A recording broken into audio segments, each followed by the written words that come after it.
Salam dostlar, YouTube kanalımın daimi izləyiciləri, mənə rəy bildirənlər və daha öncəki videomdan gələnlər və təsadüfən videomdan qarşılaşanlar.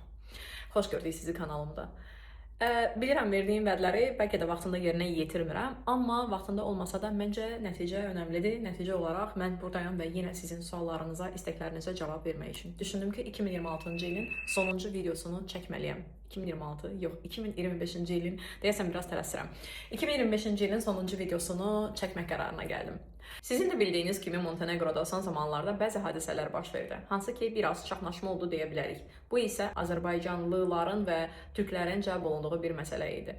Kimin günahı var idi ya da kim yox idi, kimi doğrudan da təqsirli şəxs idi ya da deyildi, bu barədə heç bir rəy bildirməyəcəm. Yəni mən də sizin kimi eşitdiklərimi, bildiklərimi, burada yaşadığım üçün gördüklərimdən danışıram.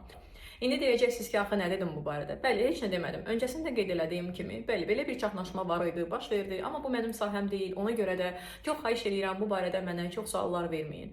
Hətta Azərbaycandan bəzi televiziya kanalları da mənə müraciət elədilər. Sizin fikrinizi alaq, orada yaşadığınız üçün, yəni burada yaşadığım üçün mənim canlı şahidi olduğumu düşündükləri üçün düşündülər ki, mən daha çox məlumat verə bilərəm, amma məncə burada elə bizim yetəri qədər rəsmi qurumlar var ki, onlar da birbaşa lazım gələrsə məlumat ötürə bilərlər. Məndən daha yaxşı, daha professional və daha ətraflı.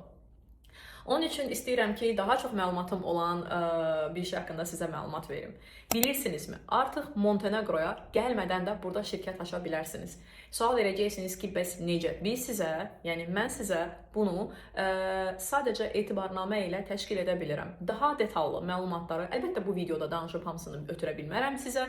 Ona görə də mən sizə bu videonun altında rəsmi WhatsApp hesabı əlavə eləyəcəm. Həmin hesab vasitəsilə siz öz suallarınızı göndərə bilərsiniz. Lakin xahiş eləyirəm, sadəcə konkret suallarınızı yazın. Salam, mənim sualım var, olar sualımı verim. Xeyr, salamı yazın, sonra da sualınızı yazın. Və ya salam yazmayın, birbaşa suallarınızı yazın. Mümkün qədər biz bu sualları cavablandıracağıq. Əgər siz dəqiq qərar verirsinizsə ki, burada şirkət açmaq istəyirsiniz, istər ailə üçün, uşaq üçün, onların təhsili uşaqlarınızın və ya ailələrinizdə ola bilər. Kimsə təhsil almaq istəyər və ya burada təhsilini davam elətdirmək istəyər, universitet və ya məktəblər kimi bütün bunlarda öz dəstəyimizi veririk. Qeyd eləmək istəyirəm ki, şirkət açmaq deyəndə bura daxilli oturum izni, şirkət açılışı və bank hesabı və bütün bunları biz təşkil edə bilirik. Əziz dostlar, və növbəti demək istədiyim daha bir məsələ var, hansı ki daha öncəki videomda bir neçə şəxs qeyd eləyib, xüsusi sahəsini qeyd eləyib, öz sahəsini, iş sahəsini qeyd eləyib, vəzifəsini qeyd eləyib və bu sahə üzrə orada iş tapa bilərəmmi deyir. Bəli, mümkündür. Mən sizə bilavasitə kömək edə bilərəmmi? Bu barədə heç bir vəd eləyə bilmərəm.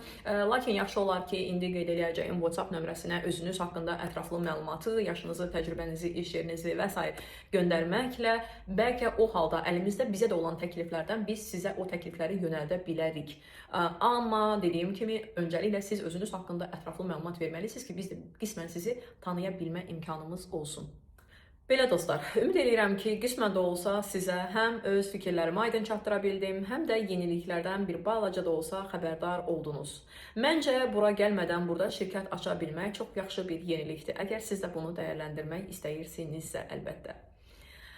Hər bir halda, videomu izlədiyiniz üçün, rəy bildirdiyiniz üçün, mən bura müsbət və mənfi rəyləri də daxil edirəm. Baxmayaraq ki, həyatımda heç bir mənfiyə yer yoxdur, lakin hər bir halda sizə təşəkkür edirəm. Çünki o da sizin fikrinizdir. Var olun, izlədiyiniz üçün və abunə olduğunuz üçün təşəkkür edirəm. Sizə xoş yeni il arzu edirəm və həmrəy olmağı arzu edirəm. İlin son videosunu bu şəkildə dəyərləndirmək istədim, sizə ötürmək istədim. Ümid edirəm ki, 2026-cı ildə yenidən görüşəcəyik. Siz sağ, mən salamat, həmrəy olaq, abunə olmağı da unutmayaq. Görüşərik.